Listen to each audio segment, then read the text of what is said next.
Hey, welcome to Footy Fin. And now the draw for the 2027 Rugby World Cup hosted here in Australia has been announced in the last 24 hours or so. I want to run over it, a couple of observations here and a couple of opinions.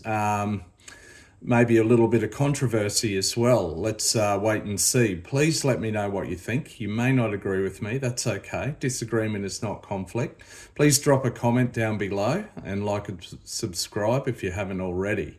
So anyway, thinking back over past Rugby World Cups and some iconic World Cups and iconic opening matches, and we think of South Africa playing in their first ever Rugby World Cup in 1995.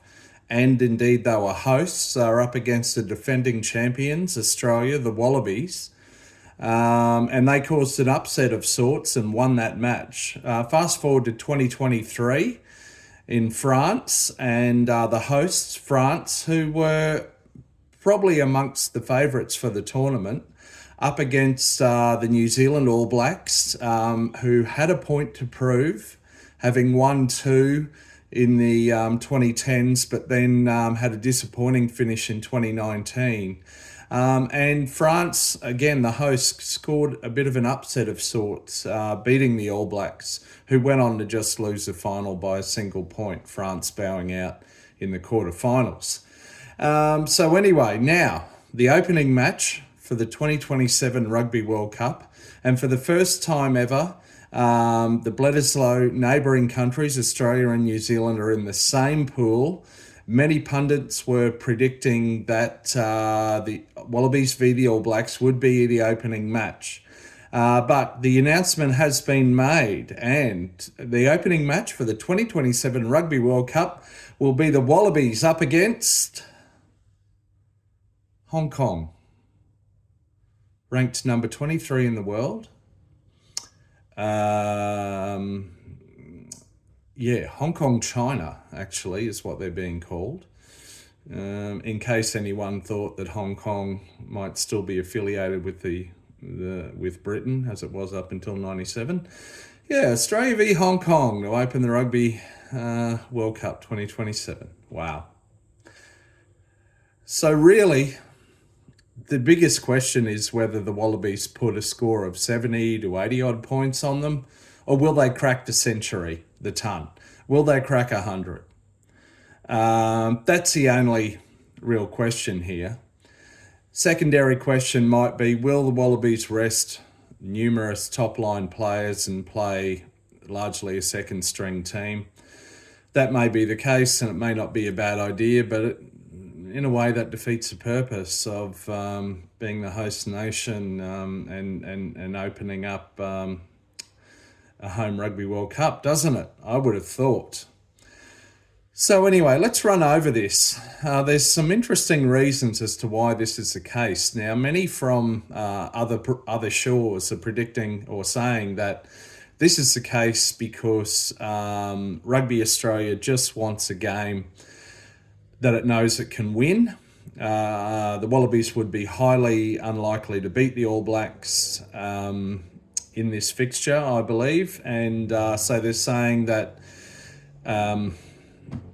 kicking off the tournament with a Wallabies loss would be not good for building interest around Australia.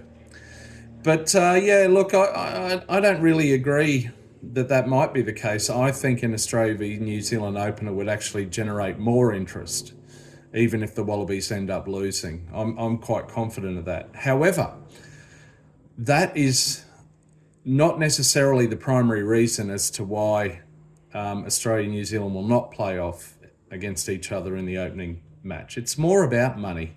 At the end of the day, it's all about money. World Rugby, this is their money spinner. This is where they really earn their dollars every 4 years through a Rugby World Cup. And Rugby Australia has been extremely broke, virtually, up until it got a bit of a windfall last year after the British and Irish Lions tour. But Also, World Rugby and or Rugby Australia had already sold the rights to the opening match to the West Australian government.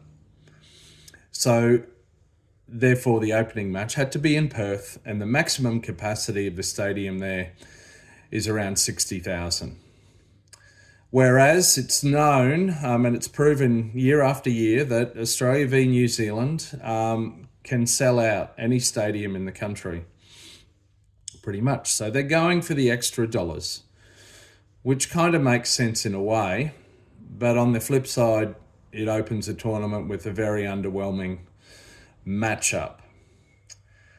Now, the biggest stadium by far across Australia is the Melbourne Cricket Ground, the MCG, iconic venue, one of the iconic stadiums worldwide.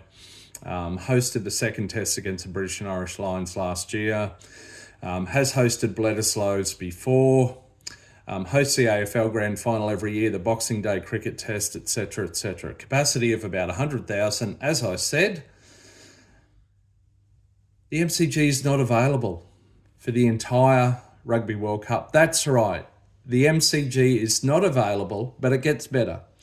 Why is the MCG not available?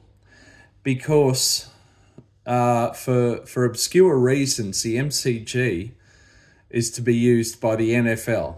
That's right, the NFL, the USA American football competition. For what exactly, I don't know. Season opener, I don't know. But yeah, you can't make this shit up, right? So that's Rugby Australia and World Rugby have definitely dropped the ball there. That's a massive fail. And there could be political reasons that go back to Rugby Australia axing the Melbourne Rebels from the Super Rugby Pacific competition, etc., etc. There probably are. But I'll say it again, the MCG with capacity 100,000, an iconic stadium, is not available. No games for the 2027 Rugby World Cup hosted in Australia will happen at the MCG. Unbelievable. So the next biggest stadium is Stadium Australia, the former Olympic stadium from the 2000 Olympics. It's got a capacity of about 82,000. So the Australia v New Zealand matchup will happen, I think, a week or so after the opening game at that stadium in Sydney. Yeah, and speaking of Sydney, they do get the lion's share of all the big games. Once again, if you look at the knockouts, they have knockout stages. Sydney has a total of at least 8 games. 8. And that includes both semi-finals, 2 quarterfinals, both semi-finals, the final and the 3v4 playoff. All in Sydney. Once again. It comes down to money, and money profits over kind of building the game around, more broadly, around Australia. I'm based in Brisbane, so I'm a little biased, I'll admit that. But if you look at the options for pool matches in Brisbane, they're really going to be incredibly one-sided. Brisbane has one pool game from each of the 6 pools. So just to run over them, if I want to go to a pool match here in Brisbane, my options are Australia versus Chile, South Africa versus Georgia, Argentina versus Canada. It's all sounding very one-sided, isn't it? With all due respect to Chile, Georgia and Canada. And Georgia are very good. I really hope they make the quarterfinals here. Look, I'm predicting margins of at least 30 to 40 points in each of those 3 games. I'm not really interested in going to see those. Scotland versus Portugal. Now, that might be semi-interesting if Portugal kind of build on what they did in the last Rugby World Cup, but it could be a blowout. France versus Japan, that's going to be pretty one-sided.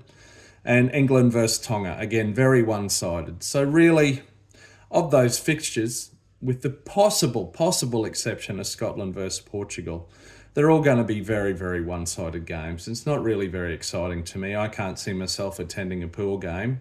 Go back to the 2003 Rugby World Cup, I went to at least 2 here in Brisbane. Anyway, so those are my reflections thus far on the Rugby World Cup 2027 draw. Please let me know what you think. But look, I think it's a bit of a fail. World Rugby and Rugby Australia have failed on a number of fronts. But first and foremost, the globally iconic Melbourne Cricket Ground with capacity 100,000 will not see one single match of the 2027 Rugby World Cup because it will be being used by the NFL, believe it or not, and perhaps some AFL finals. Yeah, that's a fail on behalf of rugby administrators in Australia and at World Rugby. Anyway, I'm going to go find a rolling maul to stick my head into. The Guinness Men's Six Nations kicks off tomorrow, Thursday of this week. Look out for a preview of that. More happening on the All Blacks' next coach selection front. Another update on that coming maybe next week. All right, thanks for watching. Please like and subscribe and comment. Hopefully see you again soon. See ya.